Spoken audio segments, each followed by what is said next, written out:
Trump's worst wiles, like injecting bleach into, your system in addition to ivermectin. He's a roided up 70-year-old who doesn't believe in germ theory. He also thinks that Jewish people and Chinese people can't get COVID. That was a fun one. You should tell that to my uncle. Oh, wait, he's dead.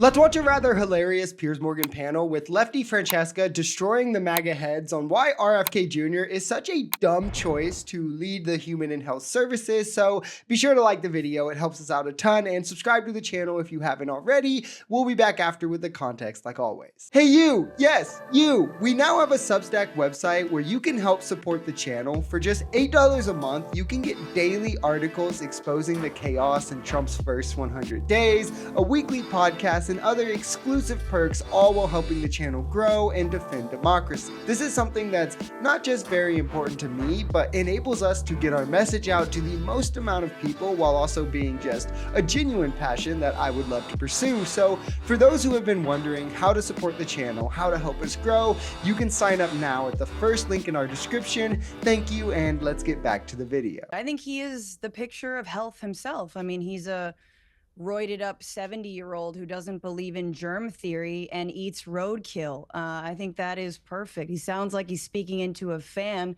half the time, and he doesn't believe in vaccines. He wants to replace healthcare in this country with Ozempic. And he also wants to limit access to antidepressants and psychiatric meds for all Americans and replace it with things like meditation. If we think we have a mental health care crisis in this country now, just you wait until RFK Jr. is finished with this country. If you think there is some sort of drug epidemic, people are going to be buying Adderall on the black market in insane amounts. He also thinks that Jewish people and Chinese people can't get COVID. That was a fun one. You should tell that to my uncle. Oh, wait, he's dead. Also, 83 Samoans also dead from the anti-vax work that he did in American Samoa. Just as there's a measles outbreak in Texas right now. It's crazy how in real life, RFK Jr. is literally the epitome of unhealthy, but like because he has muscles from doing steroids, people think that he's healthy because like toxic masculinity. This is a man who's fried his brain on pretty hard drugs before a worm ate what was left, who, as Francesca said, has had his ideas on vaccines and health lead to deaths in America Samoa. Now there's a measles outbreak in Texas attributed to the anti-vax misinformation going around and people not vaccinating their kids to measles. All the while, Trump is trying to further defund the NIH and the CDC and fire more people at these people, and has closed departments, is having papers pulled down from their website. We've been pulled out of the World Health Organization, one of the best data collection and sharing resources for health. Like, we're inching towards being in a serious crisis of health and health information entirely manufactured by MAGA. But like, RFK Jr. says good things about food dyes, so why not? I think you could have done a lot better of a job. You obviously were responsible for papering over Trump's worst wiles, like injecting bleach into, your system in addition to ivermectin. Please don't at me, all the ivermectin psychos. And, we know he liked you because you wore a pretty scarf and, you're nice to look at. And that's great.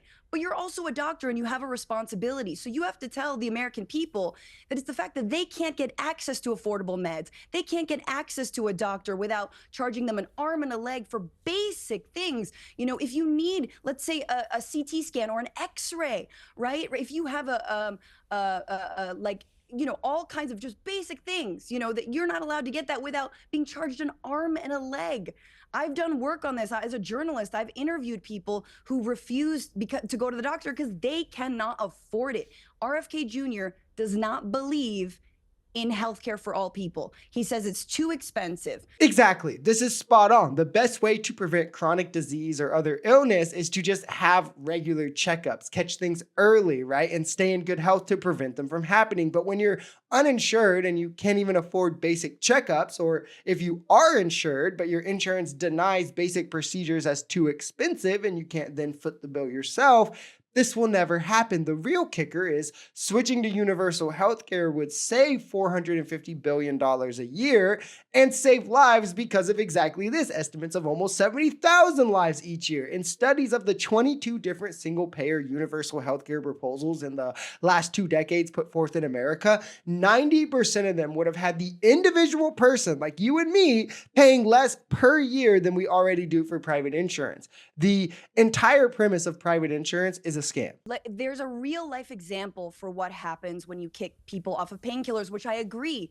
Painkillers were overused, specifically the Sackler family, when it comes to Oxycontin, right? We all know this infamous case got millions of people addicted to Oxycontin when they didn't need to be on such a heavy opioid, right?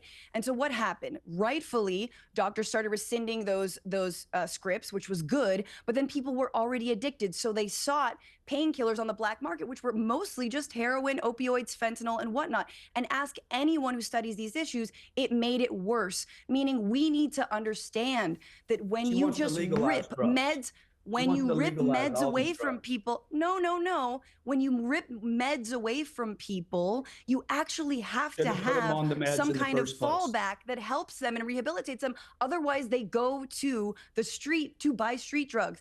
Everybody knows this, it's well proven.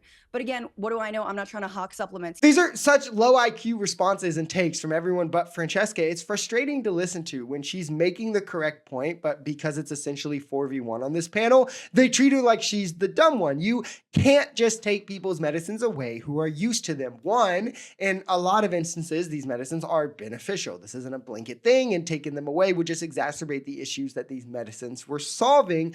But even in the very real cases of over-medicating or overly strong medications being prescribed for mundane things, which I want to stress as someone who's worked in healthcare, this is a very real problem. But for those who are on them, who are victims or whatever you would want to call them of this premise, to just cold turkey cut that off only makes the issue worse then. And we've seen this throughout history where it's been pretty well documented. There needs to be some sort of rehabilitative process. And the problem with RFK Jr. is he just wants to show supplements or elixirs in its place, not put them through this rehabilitative process. These elixirs, these supplements, whatever, are untested and unregulated, making them 10 times more dangerous and risky than any medication. The problem with conservatives is that they take these very real issues that exist, but exist in a niche or a vacuum, essentially, and they don't want to do any further research on them or possible solutions or anything like that. So instead, it's just toss out the entire thing, go into panic mode, and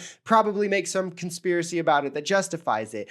What we find is that most medicines are absolutely worth it. If you want to say that kids shouldn't be prescribed opioids, I would say you're absolutely right. I would completely agree with you. Now, I would say that that doesn't mean that kids with mental health issues shouldn't be prescribed some sort of medicines if they need it. And I would say that that doesn't discredit the entire validity of medications for battling mental health issues.